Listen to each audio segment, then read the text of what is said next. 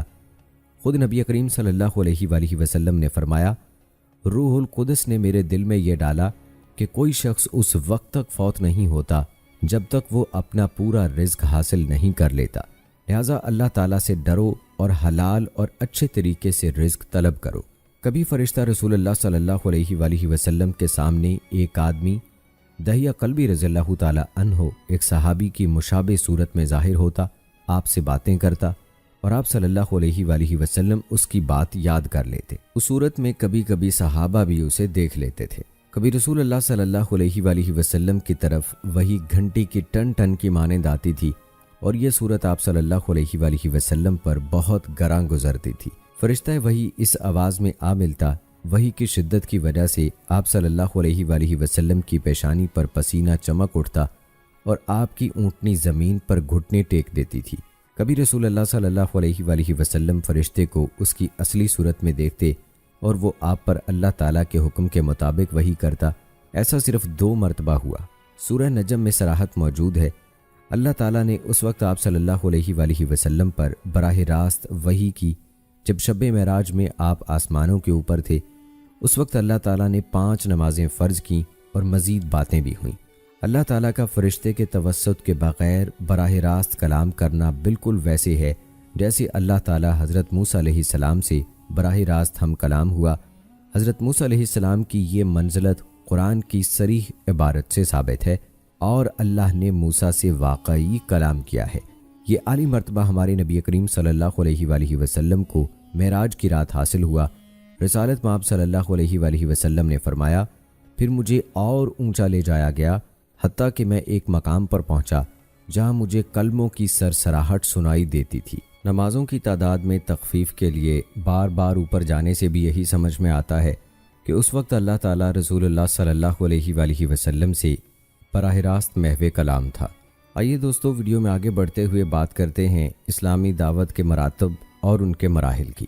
علامہ ابن القیم رحمۃ اللہ علیہ نے اس کے 5 مراتب بیان کیے ہیں۔ سب سے پہلا ہے نبوت، دوسرا اپنے قریبی رشتہ داروں کو عذاب الہی سے ڈرانا، تیسرے نمبر پر اپنی قوم کو ڈرانا، چوتھے نمبر پر ان لوگوں کو ڈرانا جن کے پاس اس سے پہلے کوئی ڈرانے والا نہیں آیا تھا یعنی تمام عرب، اور نمبر 5 قیامت تک کے تمام لوگوں کو ڈرانا جن تک آپ صلی اللہ علیہ وآلہ وسلم کی دعوت پہنچے، چاہے وہ انسان ہوں یا جن۔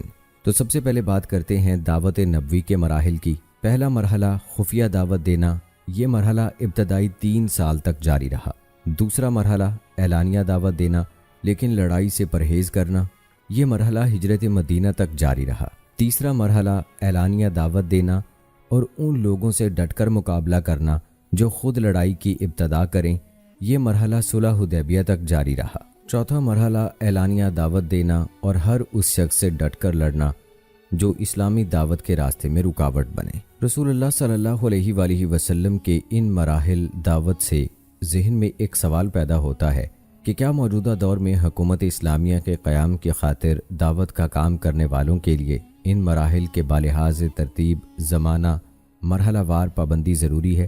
اس سوال کا جواب نفی میں ہوگا کہ موجودہ دور کے داعیان اسلام کے لیے ان مراحل کی پابندی ضروری نہیں جن سے رسول اللہ صلی اللہ علیہ وآلہ وسلم کو گزرنا پڑا، کیونکہ ان مراحل کی یہ زمانی ترتیب من جانب اللہ مقدر میں تھی، اس میں کسی انسانی کاوش کو کوئی دخل نہیں تھا۔ بس درپیش معاملات سے عہدہ برا ہونے اور حوادث زمانہ کا مقابلہ کرنے کے لیے تحریک اسلامی کو ان مراحل کا پابند کرنا درست نہیں۔ تحریک اسلامی کے دوران رسول اللہ صلی اللہ علیہ وآلہ وسلم کی سیرت طیبہ داعیان اسلام کے لیے مختلف راستے اختیار کرنے کے درخشندہ نمونے دکھاتی ہے، بشرطیہ کہ وہ اس بے مثال دعوت کے مزاج کے مطابق ہوں۔ دعوت دینا، مدد و نصرت طلب کرنا یا ہجرت کرنا تو وہ ہر وسائل و ذرائع ہیں جو رسول اللہ صلی اللہ علیہ وآلہ وسلم نے دعوت و تبلیغ کے لیے مخصوص حالات میں اختیار کیے۔ مثلا ہمارے موجودہ دور میں مغربی غیر مسلم جمہوری حکومتیں کسی بھی دین اور مذہب کے داعیوں کے راستے میں کوئی رکاوٹ نہیں ڈالتیں، اس لیے اب خفیہ دعوت دینے کی کوئی ضرورت باقی نہیں رہی۔ البتہ اشتراکی حکومتیں کسی مسلمان کو کسی قسم کی دعوتی یا سیاسی عمل کی اجازت نہیں دیتیں، لہٰذا ضروری ہے کہ ان ممالک میں دینی تبلیغ خفیہ طریقے سے کی جائے، بلکہ اپنے دین کو بھی ظاہر نہ کیا جائے یہاں تک کہ کچھ قوت حاصل ہو جائے۔ ایسے حالات میں سری دعوت اختیار کرنا مجبوری ہے۔ اسی طرح اگر حکومت کا تقاضا ہو کہ دین کا کوئی کام خفیہ کیا جائے اور کوئی اعلانیہ، تو اس میں بھی کوئی حرج نہیں۔ مثلا ان ممالک میں جہاں مسلمانوں کو محدود دائرے میں اپنا کردار ادا کرنے کی اجازت ہے، فی الجملہ دین کا یہ فریضہ خفیہ طور پر بھی ادا کیا جا سکتا ہے، اور حالات سازگار ہوں تو دعوت و تبلیغ کا کام اعلانیہ بھی کیا جا سکتا ہے۔ رسول اللہ صلی اللہ علیہ وآلہ وسلم نے اللہ تعالیٰ کے ان تمام احکام پر عمل کیا جو تبلیغ کے سلسلے میں صادر ہوئے۔ مثلا سورہ الگ کی ابتدائی آیات کے بعد نازل ہونے والی آیات ملاحظہ ہوں: اے کمبل اوڑھنے والے، اٹھ کھڑا ہو اور ڈرا اور صرف اپنے رب کی بڑائی بیان کر، اور اپنے کپڑے پاک رکھ اور ناپاکی چھوڑ دے، اور حصول کثرت کے لیے احسان نہ کر، اور اپنے رب ہی کے احکام پر صبر کر۔ ان آیات نے اس دعوت کا مضمون بڑی وضاحت سے بیان کر دیا ہے جسے لوگوں تک پہنچانے کی اللہ تعالیٰ نے تاکید فرمائی تھی۔ مکہ مکرمہ میں اترنے والی تمام آیات قرآنی اسی اسلوب کی حامل ہیں۔ اللہ تعالیٰ کے ارشاد میں اشارہ ہے کہ کمبل اوڑھ کر لیٹنے اور بیوی بچوں کے درمیان راحت کی زندگی گزارنے کا وقت گزر چکا، اب ہر قسم کی مادی اور معنوی جد و جہد کا مرحلہ آ گیا ہے۔ کم فانذر میں اشارہ ہے کہ اب تم پر فرض عائد ہو گیا ہے کہ تم عالمگیر انسانیت کو اسلام کی دعوت دو۔ وربک فکبر میں اشارہ ہے کہ کائنات میں کوئی چیز خالق کائنات اللہ تعالیٰ سے بڑی نہیں ہے، اس لیے تم پر لازم ہے کہ اس حقیقت کو علل اعلان بیان کر دو تاکہ سب لوگ بزرگ و برتر اللہ تعالیٰ کے حضور عاجزی اور تواضع اختیار کریں۔ یہی توحید مطلق ہے۔ وَثِيَابَكَ فَطَهِّرْ میں اشارہ ہے کہ اللہ کے داعی کے لیے ضروری ہے کہ وہ اپنے آپ کو ظاہری اور باطنی طور پر پاک صاف رکھے تاکہ وہ اپنے پیروکاروں کے لیے ہمہ جہت طہارت کا بے مثال نمونہ بن سکے۔ وَالرُّجْزَ فَاهْجُرْ میں اشارہ ہے کہ خالص توحید اس بات کی متقاضی ہے کہ اللہ عز و جل کے سوا کسی چیز اور کسی فرد و بشر کی تقدیس و تعظیم نہ کی جائے۔ ان اہم امور کو انجام دینے اور ان سے مطلوبہ فوائد حاصل کرنے کے لیے ایک اہم حقیقت کا ادراک ضروری ہے، اور وہ یہ کہ اس انداز سے دعوت دینے کی ذمہ داری طرح طرح کی مشکلات اور مخالفین کی طرف سے ہر ممکن تکالیف پر صبر کیے بغیر ادا نہیں کی جا سکتی۔ حضرت عمر بن ابزہ رضی اللہ تعالیٰ عنہ کے اسلام لانے کے واقعے سے بھی ثابت ہوتا ہے کہ ابتدا میں رسول اللہ صلی اللہ علیہ وآلہ وسلم نے دعوت کا کام رازداری سے کیا۔ وہ کہتے ہیں میں بعثت کے ابتدائی دور میں رسول اللہ صلی اللہ علیہ وآلہ وسلم کی خدمت میں حاضر ہوا۔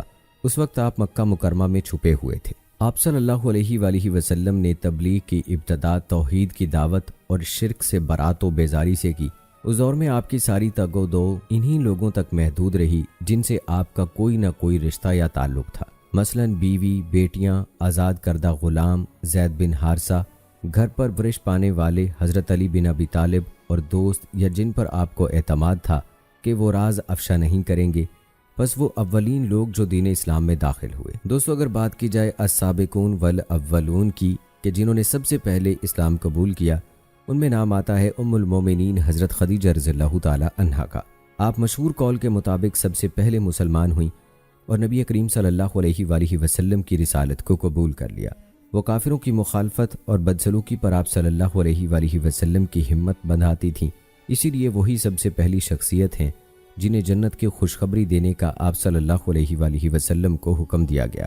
رسول اللہ صلی اللہ علیہ وآلہ وسلم فرماتے ہیں، مجھے حکم دیا گیا کہ میں خدیجہ کو جنت میں ایک گھر کی خوشخبری دوں جو اکیلے کھوکھلے موتی سے بنا ہوگا، اس میں کوئی شور و غل ہوگا، نہ کسی قسم کی کوئی تکلیف ہوگی۔ ان کی فضیلت اور خصائل کے بارے میں کئی اور احادیث بھی مروی ہیں۔ اسی طرح حضرت علی بن ابی طالب رضی اللہ تعالی عنہ، وہ آپ صلی اللہ علیہ وآلہ وسلم کے چچا جناب ابو طالب کے بیٹے تھے، اور وہ آپ صلی اللہ علیہ وآلہ وسلم ہی کے گھر پر پرورش پا رہے تھے۔ اس وقت ان کی عمر صحیح ترین قول کے مطابق 10 سال تھی۔ اسی طرح حضرت زید بن حارثہ رضی اللہ تعالی عنہ آپ صلی اللہ علیہ وآلہ وسلم کے آزاد کردہ غلام تھے۔ ان کے والد انہیں اپنے ساتھ گھر لے جانے کے لیے آئے تو آپ صلی اللہ علیہ وآلہ وسلم نے فرمایا، زید تم چاہو تو میرے پاس ٹھہرو، چاہو تو اپنے والد محترم کے ساتھ چلے جاؤ۔ زید بولے میں تو آپ ہی کے پاس رہوں گا۔ پھر وہ آپ ہی کے پاس رہے حتیٰ کہ انہیں زید بن محمد کہا جانے لگا، بعد میں وہ دوبارہ زید بن حارثہ کہلائے اور مت بنانے کا رواج موقوف ہو گیا جب یہ آیات اتری، ان لے پالکوں کو ان کے حقیقی باپوں کی نسبت سے پکارو، اللہ کے نزدیک یہ بہت انصاف کی بات ہے۔ پھر نام آتا ہے حضرت ابو بکر صدیق رضی اللہ تعالی عنہ کا۔ یہ مردوں میں سب سے پہلے ایمان لانے والے ہیں۔ انہی کے بارے میں رسول اللہ صلی اللہ علیہ وآلہ وسلم نے حضرت عمر رضی اللہ تعالی عنہ سے فرمایا تھا، اللہ تعالیٰ نے مجھے تمہاری طرف مبعوث کیا تو تم سب نے کہا تو جھوٹ بولتا ہے، جبکہ ابو بکر صدیق نے کہا آپ نے سچ فرمایا۔ مزید فرمایا، میں نے جس شخص کو بھی اسلام کی دعوت دی وہ ڈاما ڈول ہوا، ہچکچایا، تذبذب میں پڑ گیا اور غور کرتا رہا، مگر جب میں نے ابو بکر رضی اللہ تعالی عنہ کو دعوت دی تو نہ اس نے کوئی تردد کیا نہ دیر کی، فوراً اسلام قبول کر لیا۔ خود حضرت ابو بکر صدیق رضی اللہ تعالی عنہ نے جب وہ خلیفہ بنے فرمایا، لوگو کیا میں سب لوگوں سے زیادہ خلافت کا اہل اور حقدار نہیں؟ کیا میں سب سے پہلے مسلمان نہیں ہوا؟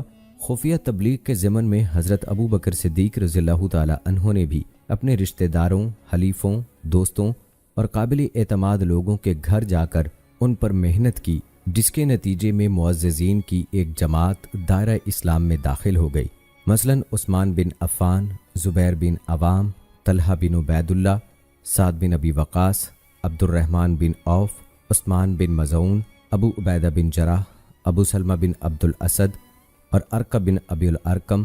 حضرت ابو بکر صدیق رضی اللہ تعالی عنہ ہی کے مساعی سے دائرہ اسلام میں داخل ہوئے۔ ان لوگوں کے تعلقات و روابط کے نتیجے میں اسلام آہستہ آہستہ مکہ مکرمہ میں بلکہ مکہ سے باہر بھی پھیلنے لگا، اور تقریباً قریش کے تمام قبائل میں سے اکا دکا لوگ مسلمان ہو گئے۔ غلاموں میں سب سے پہلے مسلمان ہونے والے مشہور احباب یہ ہیں: بلال بن رباح، صہیب بن سنان، عمار بن یاسر، ان کے والد یاسر اور ان کی والدہ سمیہ بنت خبات رضی اللہ تعالی عنہم اجمعین۔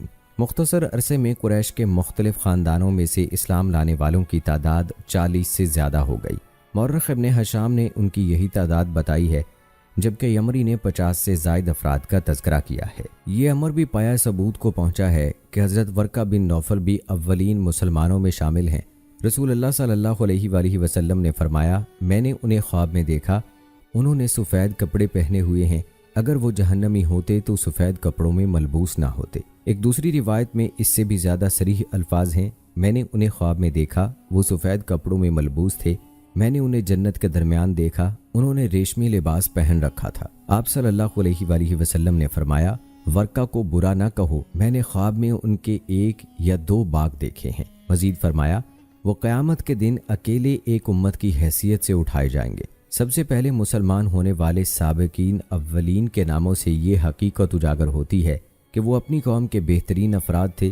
یہ بات درست نہیں کہ ابتدائی مسلمان عموماً فقراء، کمزور اور غلام قسم کے لوگ تھے جو اپنی آزادی اور حصول شرف کے لیے مسلمان ہو گئے تھے۔ جن مسلم اور غیر مسلم مورخین نے یہ بات لکھی ہے وہ صریحاً غلطی پر ہیں۔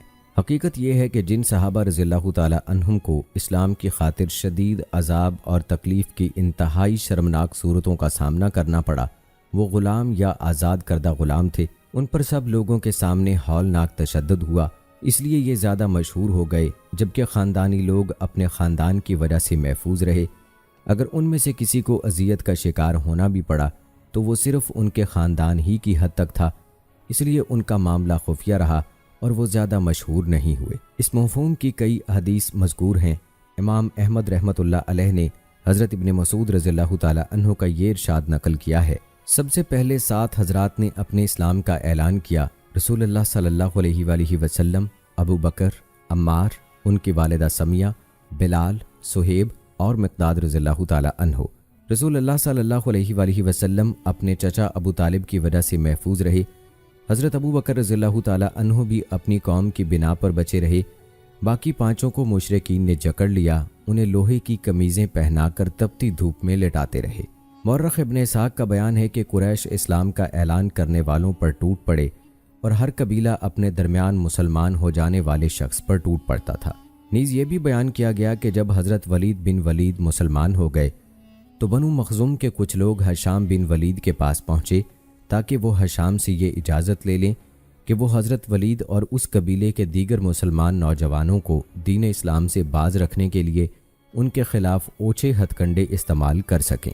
ہشام نے انہیں اجازت دے دی اور تنبیہ کر دی کہ خبردار اسے جانی نقصان نہ پہنچے۔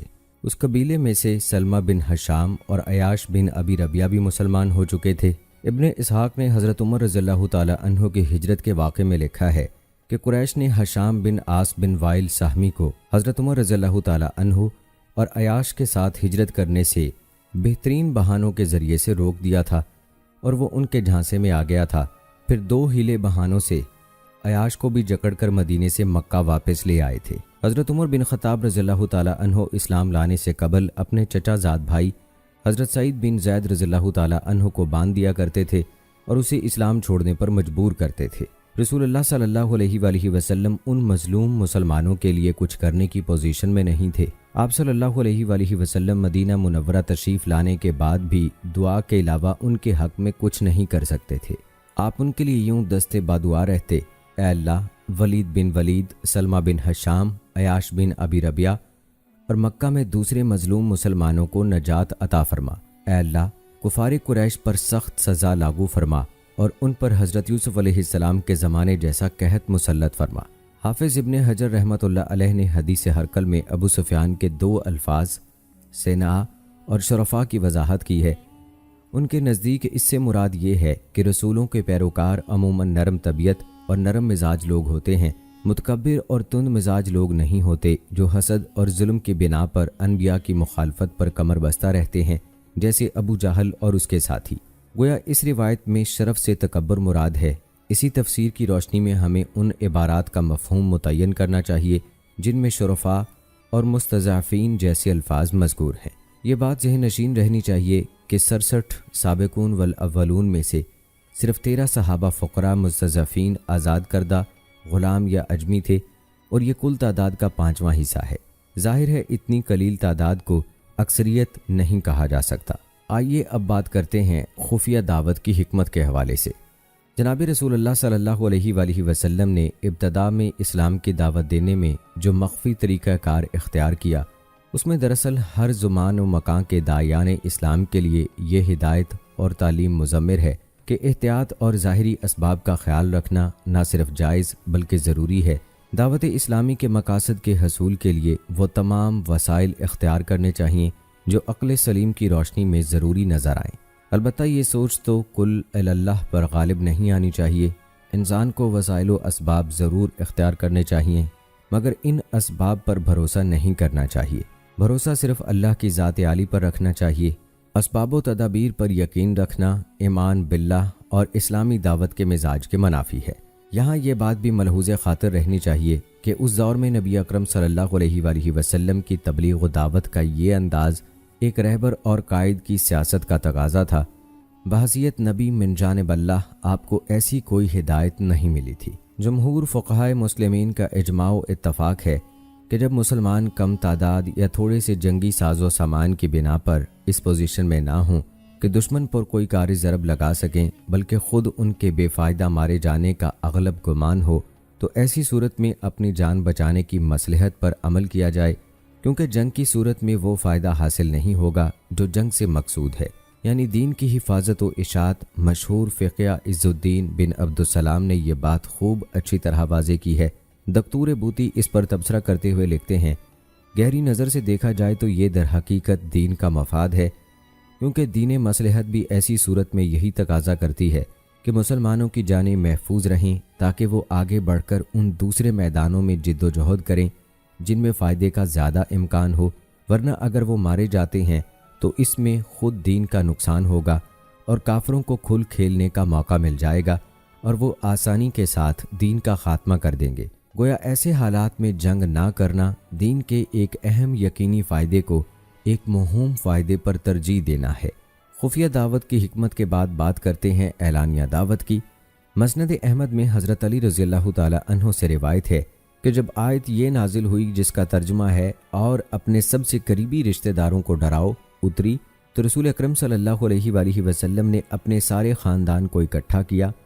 تقریباً 30 آدمی جمع ہوئے۔ آپ نے کھانے پینے کا اہتمام بھی کیا تھا۔ کھانے سے فراغت کے بعد آپ نے ان سے خطاب کرتے ہوئے فرمایا، کون میرے دین اور میرے وعدوں کی ذمہ داری قبول کرے گا؟ ایسا شخص میرے ساتھ جنت میں ہوگا اور میرا نائب بنے گا۔ ایک آدمی کہنے لگا، اے اللہ کے رسول، آپ تو ایک سمندر ہیں، بھلا اتنا بلبوتا کس میں ہے جو اتنا بوجھ اٹھا سکتا ہے؟ آپ نے یہی پیشکش اپنے اہل خانہ کو کی تو حضرت علی رضی اللہ تعالی عنہ نے کہا، میں ذمہ داری اٹھاتا ہوں۔ ابن اسحاق کی روایت ہے کہ رسول اللہ صلی اللہ علیہ وآلہ وسلم نے اس موقع پر یہ بھی فرمایا تھا، اے بنو عبد المطلب، اللہ کی قسم میں نہیں جانتا کہ کوئی عربی جوان اپنی قوم کے لیے اس قدر بہترین چیز لایا ہو جو میں تمہارے پاس لایا ہوں۔ میں تمہارے پاس دنیا و آخرت کی سرفرازی کا دین لے کر آیا ہوں۔ پھر رسول اللہ صلی اللہ علیہ وآلہ وسلم نے اللہ تعالیٰ کے حکم کی تعمیل میں ایک اور قدم اٹھایا۔ بخاری و مسلم میں حضرت ابن عباس رضی اللہ تعالی عنہ سے روایت ہے کہ جب آیت اور اپنے سب سے قریبی رشتہ داروں کو ڈراؤ اور ان میں سے اپنے قبیلے کے خاص لوگوں کو بھی اتری تو رسول اللہ صلی اللہ علیہ وآلہ وسلم صفا پر چڑھ گئے اور بلند آواز سے فرمایا، خبردار، صبح کا حملہ۔ لوگ کہنے لگے، یہ کون پکار رہا ہے؟ لوگ اکٹھے ہوئے تو آپ نے فرمایا، لوگو، اگر میں تم سے کہوں کہ اس پہاڑ کے دامن سے ایک لشکر نکل کر تم پر حملہ آور ہوگا تو کیا تم میری تصدیق کرو گے؟ وہ سب پکار اٹھے، ضرور، ہم نے آپ سے کبھی کوئی جھوٹ نہیں سنا۔ فرمایا، پھر میں تمہیں اللہ تعالیٰ کے سخت عذاب سے ڈراتا ہوں۔ ابو لہب کہنے لگا، تو تباہ ہو، تو نے ہمیں اس لیے اکٹھا کیا تھا۔ پھر وہ اٹھ کر چلا گیا۔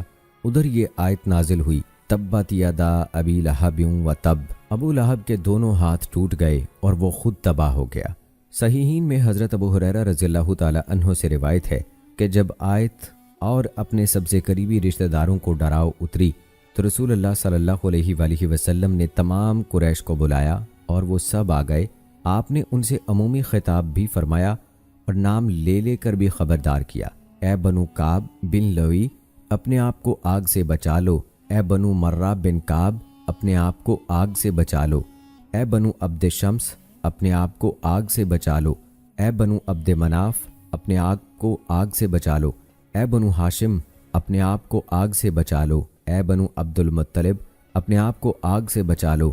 اے فاطمہ، اپنے آپ کو آگ سے بچا لے۔ میں تمہیں اللہ تعالیٰ کے ہاں کوئی فائدہ نہیں پہنچا سکوں گا، البتہ تم سے میری جو رشتہ داری ہے میں اس کا حق ادا کرتا رہوں گا۔ آپ کی یہ بلند پکار آخری درجے کی تبلیغ تھی۔ آپ نے اپنی قوم کو دین کی دعوت غیر مبہم الفاظ میں اعلانیہ پہنچا دی اور اپنے انتہائی قریبی اہل خاندان پر واضح کر دیا کہ میرے اس پیغام اور دعوت کی تصدیق ہی سے میرے اور تمہارے باہمی تعلقات قائم رہ سکتے ہیں۔ باقی رہی قومی اور قرابت داری کی عصبیت جس کے عرب دائی ہیں، تو وہ اللہ تعالیٰ کی طرف سے آنے والے اس پیغام کی حرارت سے پگھل چکی ہے۔ اس دور میں اسلامی دعوت کے جواب میں رسالت مآب صلی اللہ علیہ وآلہ وسلم سے قریش کا عموماً اور آپ کے خاندان کا خصوصاً منفی رویہ اختیار کرنا اس بات کی قاطع دلیل ہے کہ وہ لوگ صریحاً بڑی غلطی پر ہیں جو دین اسلام کو عرب قومیت کا مظہر سمجھتے اور یہ دعویٰ کرتے ہیں کہ اس دعوت سے نبی کریم صلی اللہ علیہ وآلہ وسلم کا مقصد عربوں کی امیدوں اور مفادات کا تحفظ اور حصول تھا۔ لوگوں کی دعوت اسلام سے بے اعتنائی اس بات کی دلیل ہے کہ دور جاہلیت کے معاشروں میں تقلید پوری قوت سے رچ بس چکی تھی اور ان کی فطرت مسخ ہو گئی تھی۔ اس صورتحال سے ہر دور کے داعیان حق اور مصلحین کو سابقہ پیش آتا ہے، حتیٰ کہ اسلامی معاشروں میں بھی یہ خرابی بڑی شدت سے موجود ہے۔ اس کا سبب یہ ہے کہ ان معاشروں میں رسول اللہ صلی اللہ علیہ وآلہ وسلم کی صدائے دعوت طاق نسیان ہو چکی ہے۔ ایسی صورتحال میں رسم و رواج اور تقلید کے اثرات معاشرے کی تمام جہات میں نہایت گہرے ہو جاتے ہیں، اور جو لوگ رسم و رواج اور تقلید کے پنجے میں پھنس جاتے ہیں وہ نبی اکرم صلی اللہ علیہ وآلہ وسلم اور سلف صالحین کی سنت اور عقل و دانش کی بات کو اجنبی اور اچنبے کی بات سمجھنے لگتے ہیں اور زور و شور سے اس کا انکار کر دیتے ہیں۔ اپنے قبیلے اور رشتہ داروں کو تبلیغ کے خصوصی حکم سے اس ذمہ داری کا اندازہ کیا جا سکتا ہے جو ہر مسلمان پر عموماً اور داعیان دین پر خصوصاً عائد ہوتی ہے۔ رسول اللہ صلی اللہ علیہ وآلہ وسلم پر یہ ذمہ داری کئی لحاظ سے عائد تھی، یعنی مکلف ہونے کے لحاظ سے، قبیلے اور خاندان کا اہم فرد اور رشتہ دار ہونے کے لحاظ سے، اور نبی و رسول ہونے کے اعتبار سے۔ مکلف ہونے کے لحاظ سے تو آپ صرف اپنی ذات کے ذمہ دار تھے، لیکن رشتہ داری کے لحاظ سے اپنے تمام اہل خانہ اور پورے خاندان کو دعوت دینے کے پابند تھے۔ اور نبی و رسول ہونے کے لحاظ سے تمام انسانوں تک دعوت پہنچانے کے ذمہ دار تھے۔ پہلی ذمہ داری میں تو ہر مکلف آپ کے ساتھ شریک ہے، البتہ دوسری ذمہ داری میں خاندان کا ہر اہم فرد، اور تیسری ذمہ داری میں تمام علماء و حکمران آپ صلی اللہ علیہ وآلہ وسلم کے شریک ہیں۔ دوستو، یہ تھا تذکرہ کہ کیسے نبی کریم صلی اللہ علیہ وآلہ وسلم نے دین کی تبلیغ کی، خفیہ طریقے سے بھی، پھر اعلانیہ دین کی تبلیغ کا اللہ تعالیٰ نے حکم دیا۔ اب بات کرتے ہیں کہ کس طرح سے دعوت اسلام کی مخالفت کی گئی، اور مخالفین نے، مشرکین نے کیا کیا حربے استعمال کیے، اور دعوت اسلام میں کن کن مشکلات کا نبی کریم صلی اللہ علیہ وآلہ وسلم کو سامنا کرنا پڑا۔ اللہ تعالیٰ کا فرمان ہے، اے نبی، آپ کو جو حکم دیا گیا کھول کر سنا دیں اور مشرکین سے بے رخی برتیں۔ پس رسول اللہ صلی اللہ علیہ وآلہ وسلم کمر کس کر دعوت دین کے کام پر لگ گئے، اور آپ نے بت پرستی کی سرعام مذمت شروع کر دی، بتوں کے پجاریوں پر زبردست تنقید کی، حقائق اسلام کی وضاحت فرمائی، اور باطل عقائد کی شام و سحر بیخ کنی کرنے لگے۔ جب قریش نے دیکھا کہ یہ نئی دعوت بت پرستی کے خلاف اٹھنے والی سابقہ آوازوں کی طرح محدود اور کمزور نہیں ہے، بلکہ اس کے اثرات پورے معاشرے میں پھیل چکے ہیں، تو وہ آپ صلی اللہ علیہ وآلہ وسلم اور آپ کے ساتھیوں کے مقابلے کے لیے اٹھ کھڑے ہوئے۔ انہوں نے لوگوں کو راہ اسلام سے روکنے کے لیے ترغیب و ترہیب کے تمام ہتھ کنڈے اور وسائل استعمال کیے، کیونکہ اس دعوت سے ان کے ان مفادات پر زد پڑنے لگی جو انہیں حرم میں رہنے کی بدولت حاصل تھے۔ صدائے اسلام سے ان کی سیادت و فضیلت ختم ہونے لگی، اور ان کے ظلم و ستم اور شہوانی کرتوتوں میں خلل پڑنے لگا۔ اب مخالفانہ ہتھ کنڈوں کی تفصیل جو ہے وہ ہم آپ کو بتاتے ہیں۔ دعوت حق کی مخالفت کا اولین طریقہ کار انہوں نے یہ اختیار کیا کہ آپ صلی اللہ علیہ وآلہ وسلم کے چچا ابو طالب پر اثر انداز ہونے کی کوشش کی، تاکہ وہ ڈر کر آپ صلی اللہ علیہ وآلہ وسلم کو دعوت حق سے روک دیں یا آپ کی حمایت سے دستبردار ہو جائیں۔ ان کے بڑے بڑے سردار آپ صلی اللہ علیہ وآلہ وسلم کے چچا کے پاس گئے اور کہنے لگے، آپ کا بھتیجا ہمارے معبودوں کو برا کہتا ہے، ہمارے دین کی تردید کرتا ہے، ہمیں بیوقوف بتاتا ہے، اور ہمارے آباء و اجداد کی نسبت کہتا ہے کہ وہ گمراہ تھے۔ آپ اسے روک لیں، ورنہ ہمیں اس سے نبرد آزما ہونے دیں۔ آخر آپ بھی تو ہماری طرح اس کے دین کے مخالف ہیں، آپ کی بجائے اس سے ہم خود ہی نمٹ لیتے ہیں۔ حضرت ابو طالب نے انہیں نرمی سے تسلی دی، احسن طریقے سے مطمئن کر دیا، اور وہ لوگ واپس چلے گئے۔ دوسرا حربہ انہوں نے جو استعمال کیا وہ رسول اللہ صلی اللہ علیہ وآلہ وسلم اپنے طریقہ کار کے مطابق بدستور دعوت دین اور دعوت حق دیتے رہے تو قریش غضبناک ہو گئے اور آپ سے دشمنی پر اتر آئے۔ ان کی مجالس میں آپ ہی کا چرچا ہونے لگا۔ وہ دوبارہ اکٹھے ہو کر آپ صلی اللہ علیہ وآلہ وسلم کے چچا کے پاس پہنچے اور سختی سے کہنے لگے، جناب ابو طالب، آپ عمر اور شرف کے لحاظ سے بڑا ممتاز مقام رکھتے ہیں۔ ہم نے پہلے بھی آپ سے کہا تھا کہ اپنے بھتیجے کو روک لیں، مگر آپ نے نہیں روکا۔ ہم قسم کھاتے ہیں کہ ہم اسے اس کا کام نہیں کرنے دیں گے۔ آپ اسے روک لیں، بصورت دیگر آپ کے اور اس کے ساتھ ہماری جنگ ہوگی، اتنی فیصلہ کن جنگ کہ ہم دونوں میں سے کوئی ایک فریق ختم ہو جائے گا۔ بات اس حد تک پہنچی تو ابو طالب گھبرا گئے۔ ان کے لیے اپنی قوم سے جدا ہونا اور ان کی دشمنی مول لینا بڑا مشکل تھا۔